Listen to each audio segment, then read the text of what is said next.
প্রশ্ন, ভগবান শিবের কি কোনো মুখ নেই, কোনো চোখ নেই?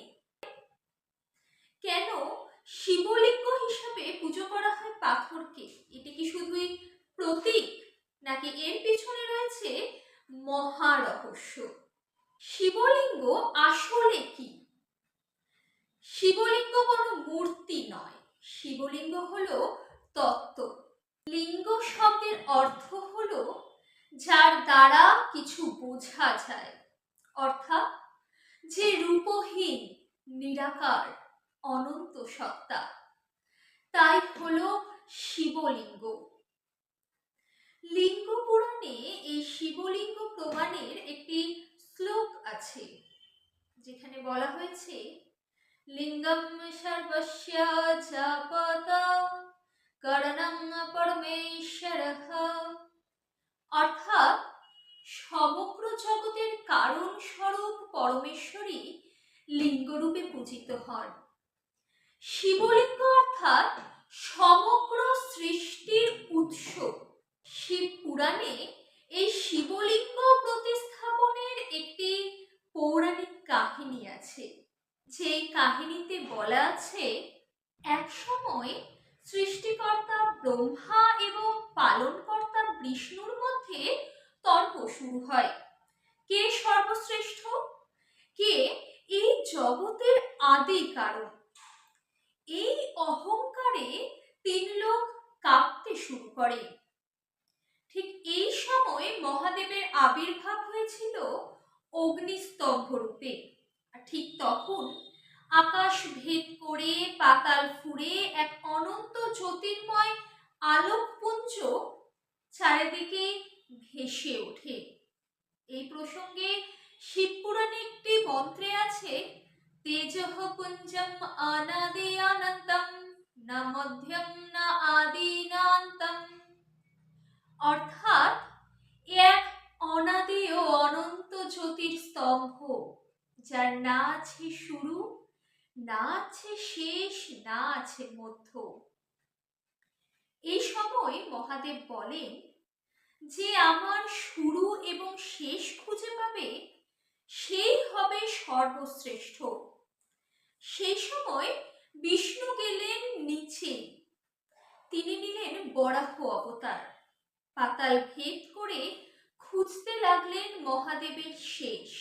ব্রহ্মা গেলেন ওপরে, তিনি নিলেন হংস অবতার, আকাশ ছুঁয়ে খুঁজতে লাগলেন মহাদেবের শুরু।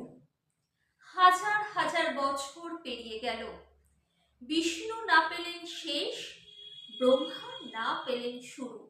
শেষে বিষ্ণু মাথা নত করে বললেন, আমি পরাজিত, তুমি অনন্ত। কিন্তু ব্রহ্মা মিথ্যা বললেন। তিনি বললেন, আমি শুরু দেখেছি। এতে মহাদেব রুষ্ট হলেন এবং ক্রোধ অগ্নিস্তম্ভ ফেটে গেল। এই প্রসঙ্গে শিবপুরাণের শ্লোকটি হল, যমাং মিথ্যা ব্রবৃত্তি দেবেষু স্বপূজো ন ভবিষ্যতি, অর্থাৎ যে দেবতাদের মধ্যে মিথ্যা কথা বলে সে কখনোই পূজার যোগ্য থাকবে না।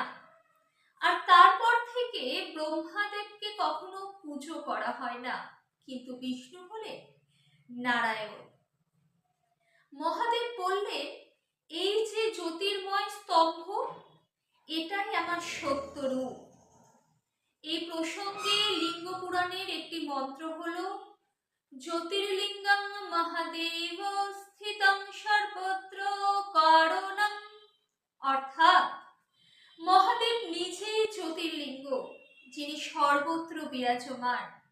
সেই অগ্নিস্তম্ভ হয়ে ধীরে ধীরে শিবলিঙ্গ রূপে স্থিত হল পৃথিবীতে।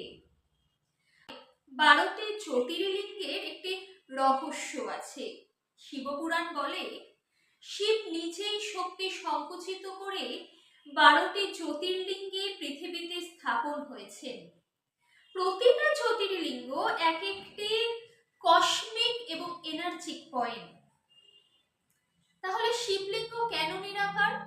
উপনিষদে প্রমাণস্বরূপ বলা আছে না তস্য প্রতিমা অস্থি, অর্থাৎ পরম সত্যের কোনো প্রতিমা নেই। তাই শিব বলেন, আমাকে মানুষের মতো করে নয়, লিঙ্গরূপে অনন্ত তত্ত্ব হিসেবে পুজো করো।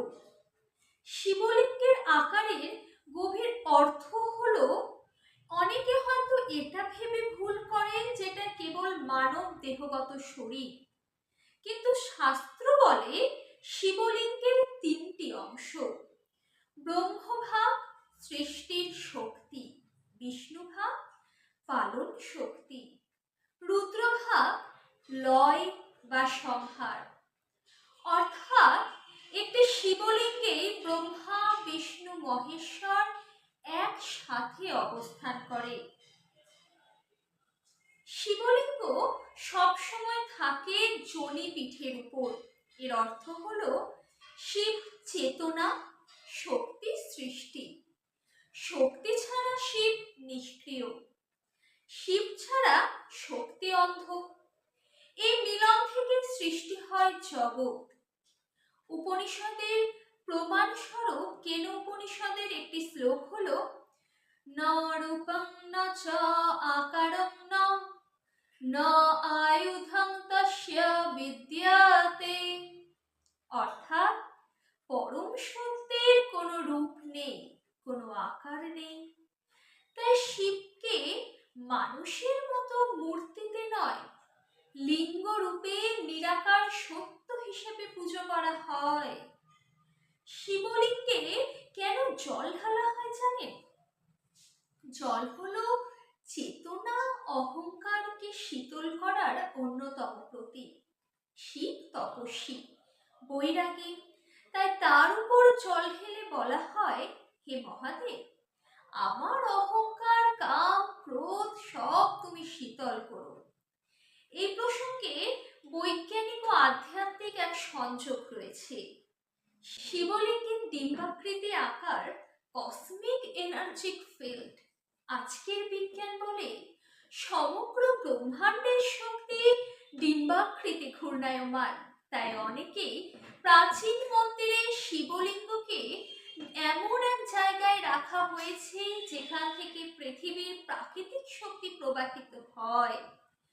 শিবলিঙ্গ কোনো পাথর নয়, এটা হলো অনন্ত সত্য, যার না আছে শুরু, না আছে শেষ। হর হর মহাদেব।